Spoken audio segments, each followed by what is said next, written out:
Bonsoir à tous et bienvenue, moi c'est Manu de la team Mon Coach Brico, bienvenue. Alors, on peut le faire dans plein de matières différentes, hein. Je vais vous dire franchement, c'est un petit peu avec ce que vous allez avoir comme reste de différents chantiers, de différents travaux que vous avez pu faire, ou alors vous allez acheter de la matière pour ça, mais c'est vrai que quand on bricole un petit peu, on a toujours plein de restes, et ces restes on les garde dans un petit coin, dans sa tête, et dans un petit coin de la pièce, ou dans le bureau, dans le garage, dans l'atelier, peu importe, parce qu'on pourra s'en servir à un moment ou à un autre. La seule chose que vous ne pourrez pas fabriquer vous-même qu'il faudra acheter, c'est ce mécanisme de pendule. Donc c'est des mécanismes à quartz, hein, avec juste l'emplacement pour une pile, une LR6, et puis qui sont fournis toujours avec les jeux d'aiguilles, voilà, donc c'est en plastique, hein, ça n'a rien de très compliqué, ça vaut pas très cher. Ça, vous pouvez trouver ça à votre petit quincaillier, près de chez vous.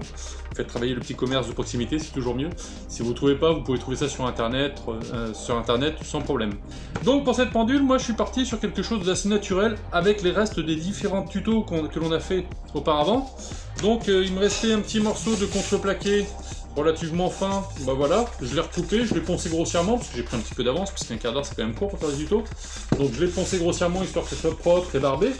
Donc ce carré, c'est un carré de 26 par 26, parce qu'il me restait un morceau qui faisait 26 de large, qui était un petit peu plus long. Donc j'ai coupé 26 dans la longueur, largeur, donc ça me fait un carré, tout simplement. Il me restait une chute de liège, et bah cette chute de liège, il m'en reste ça, donc je l'ai recoupé en 13 par 13, donc j'ai fait un carré aussi. Et donc ça, on va pouvoir l'assembler l'un sur l'autre. Donc moi je pensais l'assembler un petit peu dans cet esprit-là. Toc, donc ça fait bois et liège, ce qui peut être sympa. Le mécanisme qui va venir en son plein centre. Et ensuite, pour marquer les heures, vous avez plusieurs possibilités. Là, moi j'ai pris des petits clous, tout petits clous tapissiers. Vous voyez, ça va faire des petits points de métaux, ça peut être sympa. J'ai des petits rivets en cuivre, ça peut être sympa aussi, par exemple. Ou des petites bagues d'œillet, comme ça, rondes, que l'on peut venir planter dans le bois. Je pense que c'est ça que je vais utiliser. Et voilà, on peut avoir différents matériaux, tout simplement. Donc je vais d'abord commencer par percer au centre de chacune des matières. Du liège, donc ça c'est du 26 par 26, longueur 26, largeur 26, et ça j'ai fait 13 par 13, donc ça je suis pile à la moitié. Donc je vais tout simplement, hop, on va baisser la caméra, je vais tout simplement tracer et voir le plein centre pour savoir où percer. Donc là, hein, rien de plus basique, hein. Si on a une règle, on prend une règle, si on n'a pas de règle, on prend, moi je vous fais voir qu'avec des restes de chantier on peut faire plein de choses. Hop, voilà. Et en fait, moi, c'est juste un bout de tasseau qu'on s'était servi dans un des derniers tutos. Donc, comme quoi, ça peut être quand même très pratique de conserver des restes de chantier. Tac. Voilà, là, j'ai tracé mon plein centre.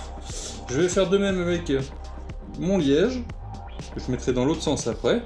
Donc, je trace pas toute la longueur, hein. Je trace approximativement à peu près au centre d'un côté, à peu près au centre de l'autre, directement l'endroit où je dois percer.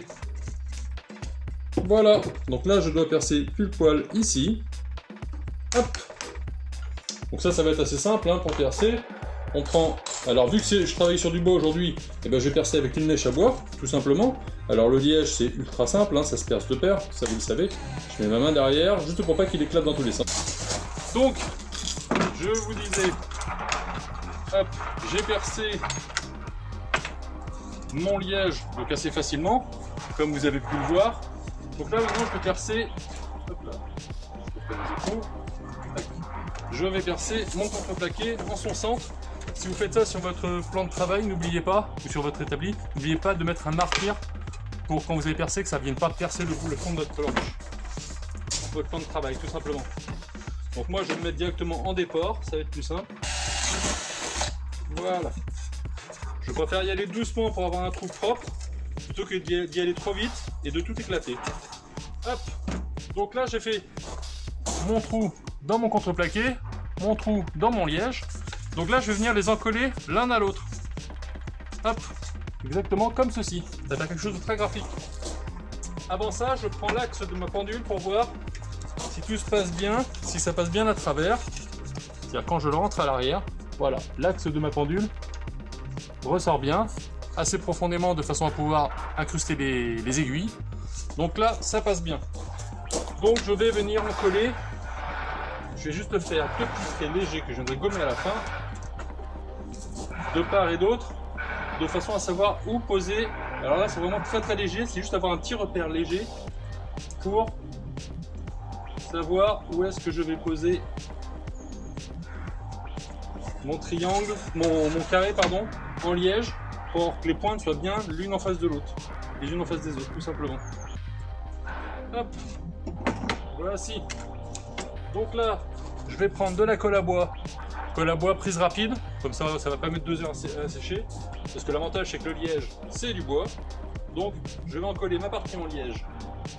Hop, donc j'en mets, mais j'en mets pas 2 tonnes, ça sert à rien, hein, parce que le bois va l'absorber.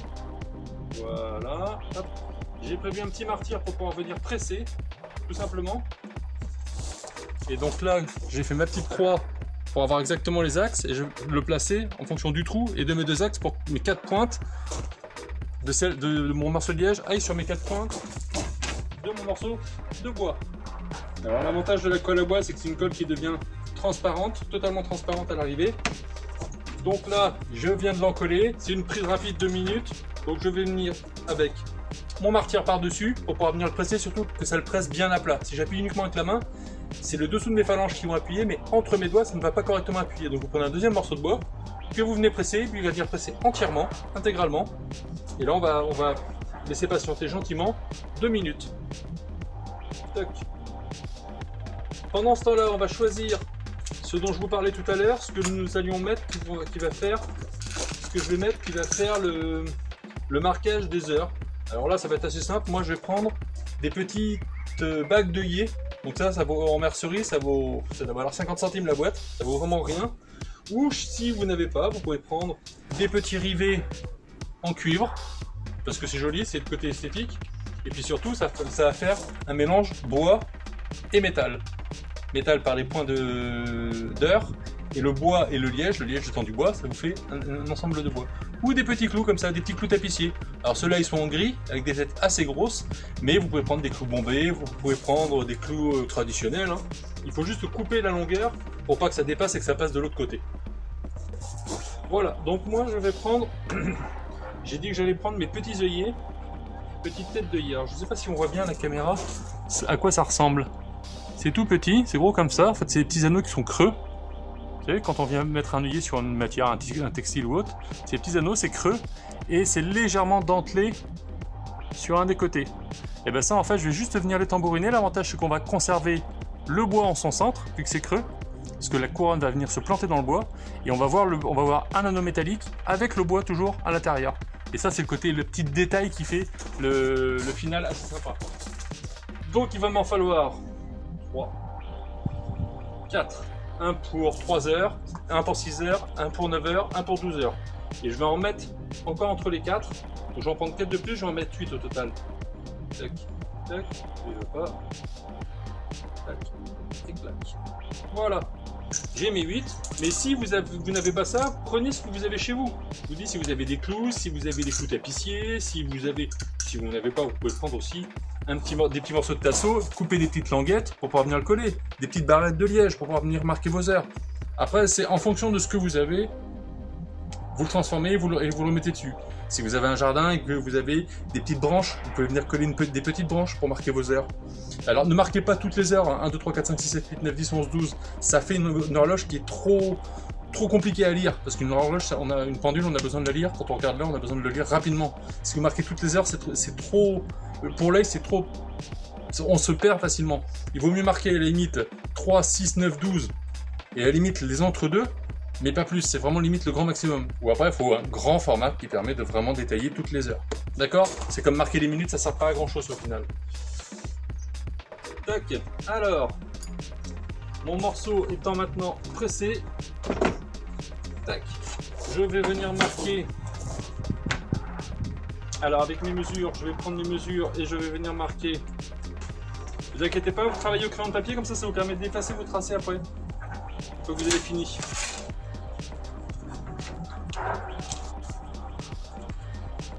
Et vous allez voir que pour 3 francs 6 sous, vous allez faire une petite pendule assez sympa, assez design. Surtout vous serez la seule à l'avoir. Donc là, à l'aide d'un marteau, ça rien de taper comme un âne, je vais venir mettre hop, un petit ici.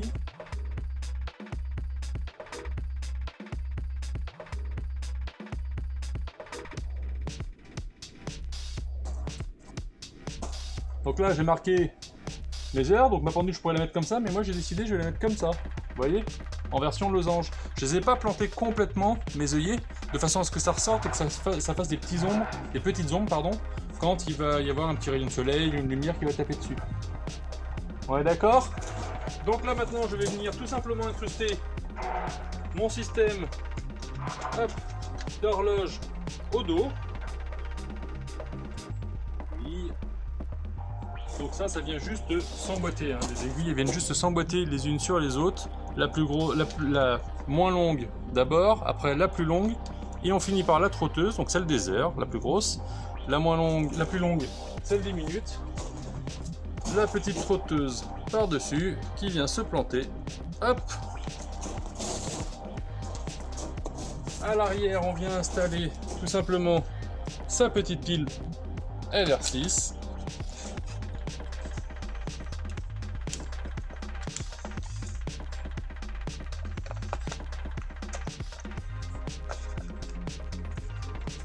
Et voilà, une belle pendule, bois et métal. Alors je peux la positionner comme ça, mais je peux la positionner comme ça fonctionne de la même façon. Tant que vous n'avez pas écrit les heures, il n'y a aucune problématique. J'ai une petite préférence comme ça quand même. Voilà, voilà. En tout cas, je vous remercie d'avoir suivi ce petit tuto, et je vous dis à ciao les petits clous.